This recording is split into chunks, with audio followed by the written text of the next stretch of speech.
It's June 2017 in Uber's sleek San Francisco headquarters.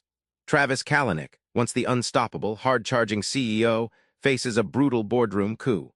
Rumors swirl. Will the company survive its own culture of chaos and controversy? This moment is the climax of a violent 12-month run where Uber not only reshaped transportation, but also became the poster child for Silicon Valley's dark side. Let's rewind and unpack how a scrappy startup exploded and almost imploded under Travis's reign. Uber's rocket ride begins not with smooth sailing, but with raw, ruthless energy. Here's where the story explodes into motion. Travis wasn't your average tech CEO.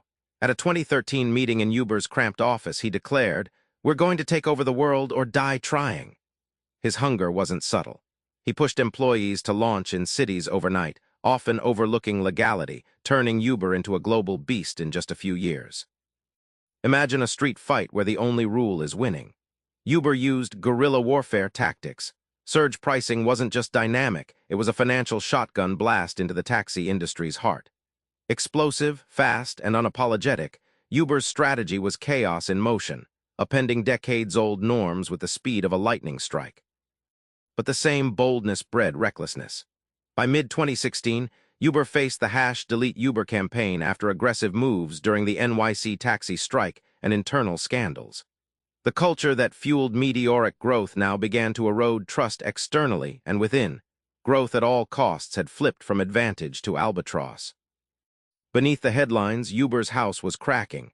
Toxicity and battles weren't just side notes, they were the company's heartbeat.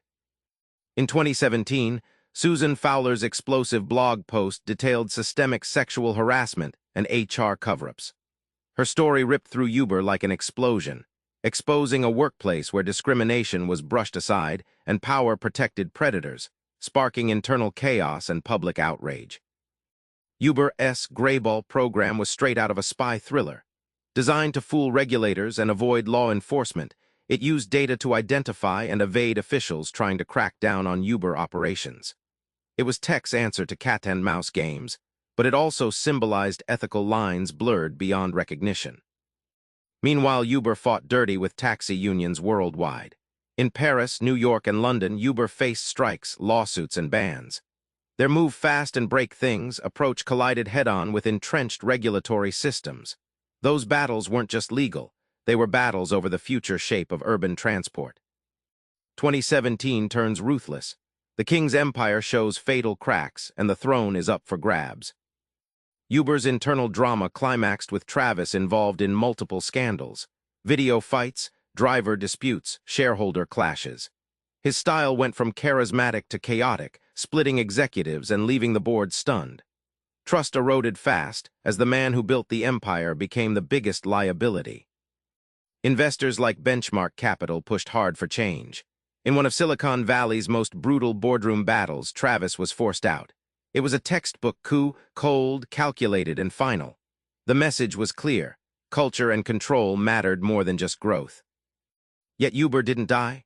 New leadership focused on repair, improving driver relations, cleaning up the culture, and pivoting on self-driving tech investments.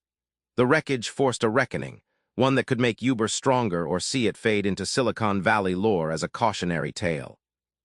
Back in that June 2017 boardroom, Uber's future hung in the balance, not just because of market forces, but because of leaders who lost touch with the culture they created. Super Pumped is a reminder. Innovation's fire can either warm you or burn your house down. Next time you chase growth, try this. Hold culture as sacred as your product. Because without it, success is just a ticking time bomb. Subscribe for more book summaries like this one.